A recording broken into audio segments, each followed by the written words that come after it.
Hello students, welcome to Mathematics with Shivani. We are doing 12th standard maths and we are doing matrices.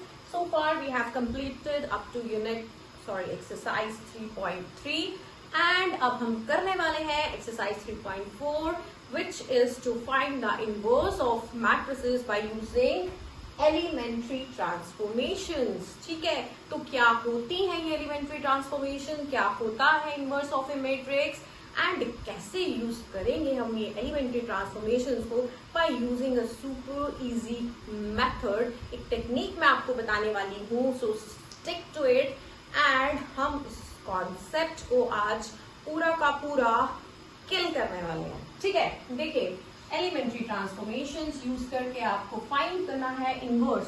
देखिए inverse of a matrix जो है वो दो type का होता है, additive inverse and multiplicative inverse. ठीक है, तो एडिटिव इनवर्स क्या हो गया? Additive inverse of a matrix, जैसे अगर मैं मैट्रिक्स दे दूं 1 2 3 4 तो उसका जो एडिटिव इनवर्स है, मतलब मैं क्या ऐड करूं इसमें कि भाई जीरो बन जाए, नल मैट्रिक्स बन जाए, तो क्या ऐड करूं? गाइस बोलो बच्चों, क्या होगा? -1 -2 -3 -4 1 0 2 -2 0 3 -3 0 4 -4 0. तो ठीक है, ये हो गया जी इसका एडिटिव इनवर्स, मतलब ऐड किया एंड जीरो बन गया. ठीक है, तो वो हो गया मेरा एडिटिव इनवर्स. बट नेक्स्ट मुझे तो मल्टीप्लिकेटिव इनवर्स चाहिए जी. मल्टीप्लिकेटिव इनवर्स क्या होता है, क्या बोलते हैं हम? किसे बोलते हैं multiplicative inverse? Multiplicative inverse of a matrix क्या होता है? देखिए कोई ऐसा मैट्रिक्स, सपोज ए मैट्रिक्स है और मुझे उसका मल्टीप्लिकेटिव इनवर्स चाहिए, तो मतलब कि मुझे एक ऐसा मैट्रिक्स बी चाहिए such that A into B करूं या फिर बी इंटू ए करूं, क्या बन जाए? आइडेंटिटी मैट्रिक्स बन जाए. आइडेंटिटी क्या होता है? जिसके डायगोनल एलिमेंट्स पे सारी एंट्रीज 1 होती है and rest of the entries are 0. ठीक है, तो ऐसा अगर मैट्रिक्स बी मिल जाता है मुझे, तो बी जो होता है वो ए का मल्टीप्लिकेटिव इनवर्स होता है. और इस एक्सरसाइज में 3.4 में हमें यही फाइंड करना है, multiplicative inverse of the given matrices. 2x2 या 3x3 मैट्रिसेस दिए होंगे और उनके इनवर्स ही आपको फाइंड करने हैं, but only by using elementary transformations. क्या होते हैं ये एलिमेंट्री ट्रांसफॉर्मेशंस? ठीक है, एलिमेंट्री ट्रांसफॉर्मेशंस जो होते हैं ना बच्चों, वो दो तरह के होते हैं. एक होते हैं रो ट्रांसफॉर्मेशंस एंड सेकंड होते हैं कॉलम ट्रांसफॉर्मेशंस. ओके, तो रो ट्रांसफॉर्मेशंस आप यूज करिए या फिर आप कॉलम ट्रांसफॉर्मेशंस यूज करके किसी भी मैट्रिक्स का इनवर्स फाइंड कर सकते हैं. इनवर्स फाइंड करने का एक और तरीका भी है, जो आप जब आपने डिटर्मिनेंट्स पढ़ लेंगे इन यूनिट 4, तो वहां से एडजॉइंट फाइंड करके इनवर्स आएगा. बट क्या होता है कि आपके बोर्ड के एग्जाम्स में ये क्वेश्चन जरूर आता है कि लेंथी है क्वेश्चंस, नो डाउट, इसीलिए मैं आपको थोड़ा इसमें एक चीज बताने वाली हूँ, एक हटके से एक रूल बताने वाली हूँ, जो आप फॉलो करोगे तो ये जो लेंथी वाले क्वेश्चंस हैं आपको इजी लगना शुरू हो जाएंगे. राइट, तो रो ट्रांसफॉर्मेशंस एंड कॉलम ट्रांसफॉर्मेशंस क्या है, ये यूज करेंगे हम किसी भी मैट्रिक्स पे और उसका इनवर्स फाइंड करेंगे, क्योंकि ये क्वेश्चंस आपके बोर्ड में तो भाई जरूर आने वाला है. ठीक है, ओके, तो रो ट्रांसफॉर्मेशंस, एक रूल याद रखिए, अगर किसी क्वेश्चन में आपने रो ट्रांसफॉर्मेशंस यूज कर दिए तो उसमें आप कॉलम ट्रांसफॉर्मेशन यूज नहीं कर सकते, और अगर कॉलम यूज कर दिए तो रो यूज नहीं कर सकते. अब है क्या? 3 ट्रांसफॉर्मेशंस मैं आपको सिखाने वाली हूँ, ध्यान से सीखिए, क्योंकि यही अप्लाई करके जी हमारे क्वेश्चंस का जो मैट्रिसेस हैं उनके इनवर्स फाइंड करने वाले हैं हम. ठीक है, तो फर्स्ट रूल कहता है RI can go to RJ, मतलब RI एंड RJ. देखिए डबल इंप्लीकेशन बनाया है मैंने, दोनों साइड एरो बनाए हैं, का मतलब है आप कोई मैट्रिक्स जो है जिसपे एलिमेंट्री ट्रांसफॉर्मेशन यूज कर रहे हैं, उसकी कोई भी दो रोज को आप इंटरचेंज कर सकते हैं. फॉर एग्जाम्पल अगर मैं एक मैट्रिक्स लिख लूं A 1 2 0 3 1 2 0 7 0। ठीक है, ये मैंने एक 3x3 मैट्रिक्स लिख ली। अब मैं क्या कर सकती हूँ, एक एलिमेंट्री ट्रांसफॉर्मेशन ये कहती है मेरा फर्स्ट रूल कि मैं इसकी कोई भी दो रोज को आपस में इंटरचेंज कर सकती हूँ। तो फॉर एग्जाम्पल मैं R1 going to R3 use कर सकती हूँ। मतलब R1 R3 की जगह आ जाएगा और R3 R1 की जगह आ जाएगा। ठीक है, तो इससे क्या हो जाएगा, ए मैट्रिक्स क्या बन जाएगा मेरा, ये मैट्रिक्स आ जाएगा R3 0 7 0। R2 पे तो कोई फर्क पड़ा नहीं क्योंकि R1 और R3 आपस में अदला बदली कर रहे हैं ना, they are switching their places. तो R2 तो भाई वैसे का वैसा रहा 3 1 2 एंड R1 आ गया 1 2 0। ठीक है, समझ आ गया।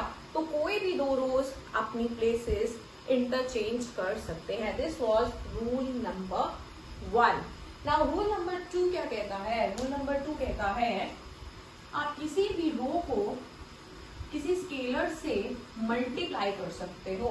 क्या मतलब, आर आई मतलब कोई, आई मतलब 1 2 3 4 जो भी जितना भी ऑर्डर ऑफ ए मैट्रिक्स है, तो R1 R2 R3 आई की आप कोई भी वैल्यू पुट कर सकते हो ऑफकोर्स। ठीक है, तो किसी भी रो की जगह आप क्या कर सकते हो, scalar multiplied by that row लिख सकते हो। फॉर एग्जाम्पल यही मैट्रिक्स में अगर हम देखें, मैं क्या कर सकती हूँ, जैसे अगर मैं कह दूं R2 going to 2 times R2, मतलब पूरी की पूरी R2 में मुझे 2 मल्टीप्लाई करना है, तो ये मैट्रिक्स क्या बन जाएगी फिर मेरी, फर्स्ट रो में तो कोई फर्क नहीं आया, फर्स्ट रो तो 1 2 0 ही है। सेकेंड रो में मैंने 2 मल्टीप्लाई कर दिया, तो 3 2s are 6 and 2 1s are 2 and 2 2s are 4। And third row में मैंने कुछ किया है, तो मल्टीप्लाई किया है, कुछ नहीं किया है, तो थर्ड रो भी वैसे ही वैसे 0 7 0। तो ये था जी मेरा rule number 2 of elementary transformation. क्या था रूल नंबर 1, कोई भी दो रोज अपनी पोजीशन इंटरचेंज कर सकते हैं। एंड रूल नंबर 2 इज कि आप किसी रो में कोई स्केलर को मल्टीप्लाई कर सकते हो। जो मेरा थर्ड रूल है, जिसको मैं एक सुपर रूल कहती हूँ, जिसे आप बहुत ध्यान से समझिए, जो सबसे ज्यादा यूज होने वाला है, वो ये है, किसी भी रो में आप कोई दूसरी रो ऐड या सब्ट्रैक्ट कर सकते हो, या स्केलर टाइम्स दूसरी रो ऐड या सब्ट्रैक्ट कर सकते हो। फॉर एग्जाम्पल मैं क्या कर सकती हूँ, जैसे मेरा मन नहीं कर रहा है, मतलब क्वेश्चन की नीड के अकॉर्डिंगली हमें काम करना होता है, we are dealing with mathematics, अपने मन से नहीं कर सकते हैं। तो अगर क्वेश्चन में जरूरत है मुझे, मैं क्या कर सकती हूँ, जैसे रो 2 में रो 3 ऐड कर सकती हूँ, तो R2 going to R2 plus R3। ठीक है, क्यों करेंगे, कैसे करेंगे, क्या जरूरत है, वो जब हम क्वेश्चन सॉल्व करेंगे, एक एग्जाम्पल मैं आपको भी दे दूंगी, एंड बाकी की एक्सरसाइज हम कल वाले वीडियो में सॉल्व करने वाले हैं, वो आपको समझ में आ जाएगा कि हम ये क्यों यूज कर रहे हैं। ठीक है, तो अभी आप समझ लीजिए कैसे यूज करना है। तो R2 going to R2 plus R3, सिर्फ R2 में चेंज आएगा, ना R1 में आएगा ना R3 में आएगा। ठीक है, तो ये मैट्रिक्स क्या बन जाएगी, R1 में तो कोई चेंज नहीं है 1 2 0, R3 में भी कोई चेंज नहीं है 0 7 0। चेंज आया है तो सिर्फ R2 में, सेकेंड रो में चेंज आया है। सेकेंड रो को मैं क्या कर रही हूँ, second row plus third row करके लिख रही हूँ। तो सेकेंड रो की जगह आ जाएगा 3 plus 0 is 3, 1 plus 7 is 8 and 2 plus 0 is 2। समझ में आया। Second row is going to R2 plus R3, R2 में मैंने R3 को ऐड कर दिया, और ये आप किसी भी रो के साथ कर सकते हो बच्चों। ठीक है, अब ये तो मैंने सीधा सीधा R2 में R3 को ऐड कर दिया। अगर मैं स्केलर टाइम्स ऐड करना चाहूँ, मैं ऐसा भी कर सकती हूँ कि जैसे R1 going to R1 plus 5 times R3। ठीक है, मैंने स्केलर ऐड भी कर सकते हैं, सब्ट्रैक्ट भी कर सकते हैं किसी रो को, या मैं माइनस कर दूं, माइनस भी कर सकते हैं। चलिए माइनस करके दिखाते हैं। R1 की जगह मैं लिख रही हूँ R1 माइनस 5 टाइम्स R3, तो R1 में चेंज आ रहा है, R2 और R3 में तो कोई चेंज नहीं आ रहा, तो मैं पहले वो लिख लेती हूँ। R2 था 3 1 2 0 7 0 एंड R1 में से मुझे क्या करना है, 5 टाइम्स R3 माइनस करना है। 5 मैं छोटा सा ऐसे बाहर लिख रही हूँ। ठीक है, 1 माइनस 5 इंटू 0 क्या है 0, तो 1 minus 0 is 1, 2 minus 5 7s are 35, तो 2 माइनस 35 कितना हो जाएगा, -33। ओके, एंड 0 माइनस 5 टाइम्स 0 भी क्या रहेगा, 0। तो ये बन जाएगी जी आपकी R1। समझ में आया? R1 में से 5 टाइम्स R3 मैंने माइनस कर दिया, तो ये बन गया जी मेरा एक रो में से स्केलर टाइम्स दूसरा रो ऐड कर सकते हैं या सबट्रैक्ट कर सकते हैं। तो this is the golden rule, जिसको मैं हमेशा गोल्डन रूल बोलती हूँ। ये बहुत इंपॉर्टेंट रूल है और ये सबसे ज्यादा यूज होने वाला है, ठीक है। नेक्स्ट आ गया, अगर आप कहाँ किसी क्वेश्चन में रो ट्रांसफॉर्मेशन यूज करते हैं, तो आपको क्वेश्चन कैसे स्टार्ट करना है, आपको लिखना है ए, जो आपको गिवन मैट्रिक्स है, equal to I A, and column use करते हैं तो आप लिखते हैं A equal to A I. Difference बच्चों कुछ भी नहीं है, ठीक है। आइडेंटिटी मैट्रिक्स में मैट्रिक्स मल्टीप्लाई करोगे तो ऑब्वियसली वही मैट्रिक्स बनने वाली है, बट जनरली मतलब हम वैसे ही दिस इज अ नोटेशन कि हमें ऐसे ही लिखना होता है, ठीक है। एंड सेकेंड थिंग जो आपको याद रखनी है वो ये कि अगर आप किसी क्वेश्चन में रो ट्रांसफॉर्मेशन यूज कर रहे हो तो उसमें कॉलम तो बिल्कुल भी यूज नहीं कर सकते। एंड अगर कॉलम ट्रांसफॉर्मेशन से आप क्वेश्चन सॉल्व कर रहे हो तो रो ट्रांसफॉर्मेशन को आप बिल्कुल यूज नहीं कर सकते, ठीक है। तो यहाँ तो आपको रो ट्रांसफॉर्मेशन से चलना है या फिर आपको कॉलम ट्रांसफॉर्मेशन से चलना है, वो कैसे सॉल्व करना है वो आपकी मर्जी, ठीक है। अच्छा, तो हम एक एग्जाम्पल देख लेते हैं जिससे समझ में आएगा कि ये ट्रांसफॉर्मेशन कैसे यूज करते हैं। एंड मैं आपको वो ट्रिक भी बताने वाली हूँ जिसे यूज करके आप क्या करोगे, ये क्वेश्चंस की जो आपकी जो कैलकुलेशंस हैं ये बिल्कुल सही आएंगी, इसमें आपकी गलतियां नहीं होंगी, ठीक है। ओके, तो फॉर एग्जाम्पल आपकी बुक से ही कोई एग्जाम्पल देख लेते हैं। 3.4 का कोई एक क्वेश्चन मैं आज सॉल्व कर देती हूँ एंड कल हम करेंगे बाकी की exercise. So 3.4 I am going with question number 1। Question number 1 यहाँ पे ए मैट्रिक्स दिया हुआ है 1 -1 2 3। Okay, and you have to find A inverse. आपको बच्चों ए इनवर्स फाइंड करना है by using elementary transformation only, ठीक है। तो क्या करेंगे, मैं रो ट्रांसफॉर्मेशन यूज करने वाली हूं, तो मुझे क्या लिखना पड़ेगा, मुझे लिखना पड़ेगा ए इक्वल टू आई ए। अब ए इक्वल टू आई ए लिखने के बाद जो मेरा नेक्स्ट स्टेप है वो क्या है, इनकी वैल्यूज पुट करना। ए क्या है 1 -1 2 3। आई क्या है, आइडेंटिटी मैट्रिक्स 2x2 में 1 0 0 1।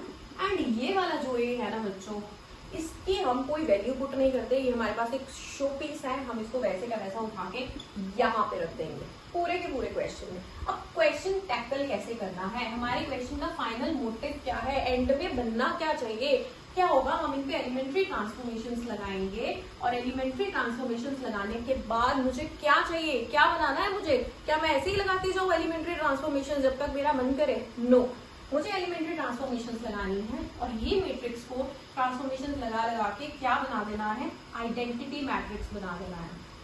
एंड में जब यहाँ पे एलिमेंट्री ट्रांसफॉर्मेशन आइडेंटिटी मैट्रिक्स बना देना है, ठीक है। तो एंड में जब यहाँ पे आइडेंटिटी मैट्रिक्स आ जाए तो हमारा क्वेश्चन जो है वहीं पे स्टॉप हो जाएगा, ठीक है। एंड जब आप यहाँ पे एलिमेंट्री ट्रांसफॉर्मेशंस लगाएंगे तो इस मैट्रिक्स पे भी एलिमेंट्री ट्रांसफॉर्मेशंस लगेंगी और ये कोई और मैट्रिक्स बन जाएगा, मान लीजिए V। एंड ये जो हमारा शो पीस वाला ए था ये वैसे का वैसा सारे स्टेप्स में नीचे नीचे आता जाएगा, इसको हम कुछ भी नहीं करेंगे, ठीक है। तो ये जो B आएगा ना, देखो क्या आ जाएगा, B into A would be equal to identity matrix. इसका मतलब जब A इंटू बी या B into A equal to identity आ जाता है, इसका मतलब B जो है वो A का इनवर्स है। तो ये जो मैट्रिक्स हमें मिलेगी this will be the final answer. ये मैट्रिक्स इस A मैट्रिक्स की क्या होगी, मल्टीप्लिकेटिव इनवर्स होगी जो हमें फाइंड करनी है। अच्छा, करना कैसे है और हमें अपना वो तरीका क्या है करने का, देखो मैंने आपको बता दिया इस पे एलिमेंट्री ट्रांसफॉर्मेशंस यूज करेंगे, पर करेंगे कैसे, ऐसे याद रख लो 2x2 है, 4 डॉट्स में बना रही हूँ 2x2 का कोई मैट्रिक्स। मुझे क्या करना है, इस मैट्रिक्स को क्या बनाना है, 1 0 0 1 बनाना है ना, यहाँ 1 यहाँ 0 बनाना है, यहाँ 0 बनाना है, यहाँ पे 1 बनाना है, यही बताया है, बट कैसे बनाना है, ऑर्डर क्या है, सबसे पहले मुझे इधर 1 बनाना है, नेक्स्ट मुझे यहाँ पे 0 बनाना है, ठीक है, ठीक है बच्चों। नेक्स्ट मुझे इस एलिमेंट को 1 बनाना है एंड नेक्स्ट मुझे इस एलिमेंट को 0 बनाना है। एंड ये याद रखना बहुत ज्यादा इंपॉर्टेंट है, नहीं तो क्वेश्चन में गड़बड़ी होने के बहुत ज्यादा चांसेस है, बहुत ज्यादा कंफ्यूजन और बहुत लंबा हो सकता है क्वेश्चन और हो सकता है बहुत गलतियां हो जाए कैलकुलेशंस में। तो उसको सबसे शॉर्ट करने के लिए एंड कंफ्यूजन को एंड गलतियों को अवॉइड करने के लिए बच्चों आपको क्या करना है, इसी पैटर्न से चलना है। सबसे पहले इस एलिमेंट को 1 बनाना है, फिर इसको 0, फिर इसको 1 एंड देन इसको 0 2x2 मैट्रिक्स के लिए। 3x3 में क्या करते हैं ये मैं आपको कल बताऊंगी जब हम एक्सरसाइज सॉल्व करेंगे एंड हम एक्सरसाइज के क्वेश्चंस जो है 3x3 वाले वो भी सॉल्व करेंगे, ठीक है। चलिए, तो ये चीजें एलिमेंट्री ट्रांसफॉर्मेशन एंड ये वाला रूल यूज करके हम इस क्वेश्चन को सॉल्व करते हैं, ठीक है। 1 - 1 2 3। अब मुझे यहाँ पे तो आइडेंटिटी चाहिए, मतलब मुझे बनाना है 1 0 0 1। देखो यहाँ पे तो पहले ही 1 है, तो इसका मतलब मुझे यहाँ पे तो कुछ भी छेड़खानी करने की कोई जरूरत ही नहीं है, ठीक है। एक स्टेप तो वैसे ही खत्म हो गया। यहाँ पे मुझे क्या बनाना है 0। अब 0 कैसे बन सकता है बताओ, क्या कर सकते हैं बच्चों, एलिमेंट्री ट्रांसफॉर्मेशन यूज करके मैं क्या कर सकती हूँ, R2 going to R2 minus 2 times R1 ऐसा कर सकती हूँ। किसी एक रो में स्केलर टाइम्स दूसरी रो ऐड या सब्ट्रैक्ट हम कर सकते हैं, जो रूल मैंने आपको बताया, ठीक है। तो अगर मैं यहाँ पे R2 में 2 टाइम्स R1 माइनस कर दूं, देखो छोटा सा अगर मैं यहाँ पे 2 लिख लूं, ठीक है, तो ये क्या बन जाएगा 2 एंड ये क्या बन जाएगा -2। ये मैं रब करने वाली हूँ, लिखना नहीं है, सिर्फ आपको समझाने के लिए, ठीक है। तो ये क्या हो जाएगा 2 - 2, ठीक है। अच्छा चलिए, सबसे पहली बात R2 में चेंज आ रही है, R1 में तो कोई चेंज नहीं आ रही ना, तो R1 में वैसे का वैसा लिख लेती हूँ 1 - 1। राइट साइड में भी R1 में कोई चेंज नहीं आएगी 1 0, और ये जो हमारा शोपीस वाला A है ये तो ऑब्वियसली वैसे के वैसे ही बैठे रहेंगे, ठीक है। अब R2 को चेंज करना है इधर भी और इधर भी। R2 में से 2 टाइम्स R1 माइनस करना है, मतलब 2 - 2 × 1 is 2, सो 2 - 2 क्या हो जाएगा बच्चों 0। 3 माइनस, इसको बचा देते हैं, 3 माइनस 2 × -1 क्या हो जाएगा -2 एंड माइनस ऑफ माइनस क्या हो जाएगा प्लस, तो 3 minus of -2 will be 3 + 2 which is equal to 5। अब यहाँ पे देखिए 0 - 2 × 1 इज -2, तो 0 - 2 विल बी -2 एंड 1 - 0 इज 1, ठीक है बच्चों, ये हो गया। अब देखो यहाँ पे 1 बनना चाहिए था, यहाँ पे 0 बनना चाहिए था, अब यहाँ पे क्या बनना चाहिए, यहाँ पे तो 1 बनना चाहिए, यहाँ पे तो 5 आ रहा है, तो क्या करेंगे, ठीक है। एक तो ये कर सकते हैं कि मैं R2 में 4 टाइम्स R1 ऐड कर दूं, तो क्या हो जाएगा 5 - 4 1 बन जाएगा। बट अगर मैं ऐसा करूं तो 0 + 4 यहाँ पे भी 4 बन जाएगा एंड मुझे यहाँ पे 4 नहीं चाहिए, मुझे यहाँ पे 0 चाहिए, तो मैं ये वाला जो तरीका है ये तो करने नहीं वाली, ऐड नहीं करने वाली। अब मैं दूसरी कोई ट्रांसफॉर्मेशन यूज कर रही हूँ, मैं क्या कर रही हूँ R2 going to 1/5 R2, R2 को मैं 1/5 स्केलर से, मैंने आपको बताया था सेकंड रूल ऑफ ट्रांसफॉर्मेशन, किसी भी रो में आपको स्केलर मल्टीप्लाई कर सकते हैं। तो मैं यहाँ पे R2 में कौन सा स्केलर मल्टीप्लाई कर रही हूँ 1/5, तो ये बन जाएगा मेरा, लिख लेना applying, applying then applying, okay. क्या हो जाएगा what we get, first row में तो देखो कुछ भी नहीं होने वाला 1 - 1, यहाँ पे भी फर्स्ट रो में तो कुछ नहीं होने वाला एंड ये हमारे शोपीस में भी कुछ नहीं होने वाला, ठीक है। तो R2 में होने वाला है 0/5 इज 0 एंड 5/5 इज 1, ठीक है। एंड यहाँ पे -2/5 एंड 1/5, क्लियर है सबको, ओके। तो फिर क्या बनेगा जी, देखिए अब मुझे क्या बनाना था 1 0 एंड यहाँ पे 1 बनना चाहिए था, 1 बन गया, यहाँ पे क्या बनना चाहिए था 0। अब यहाँ पे 0 बनाने के लिए क्या कर सकते हैं, अगर मैं R1 में R2 ऐड कर दूं, रो 1 में रो 2 ऐड कर दूं, तो क्या कोई फर्क रहेगा, देखो 1 + 0 तो 1 ही रहेगा एंड -1 + 1 0 बन जाएगा जो मुझे चाहिए। तो मैं क्या कर रही हूँ applying R1 going to R1 + R2, ठीक है। R1 की जगह क्या हो रहा है, R1 प्लस R2 ऐड कर रही हूँ। Okay, 1 plus 0 is 1, minus 1 plus 1 is 0, and R2 में तो कोई भी चेंज नहीं आ रहा, तो 0 1, हम तो सिर्फ R1 को चेंज कर रहे हैं, इक्वल टू, देखिए R1 में R2 ऐड करना है, अगर लेफ्ट साइड पे किया है तो वही ट्रांसफॉर्मेशन राइट पे भी करनी पड़ेगी, ठीक है। 1 minus 2/5 is 3/5, and 0 plus 1/5 is 1/5, then minus 2/5 and 1/5, and हमारा शुड बी A।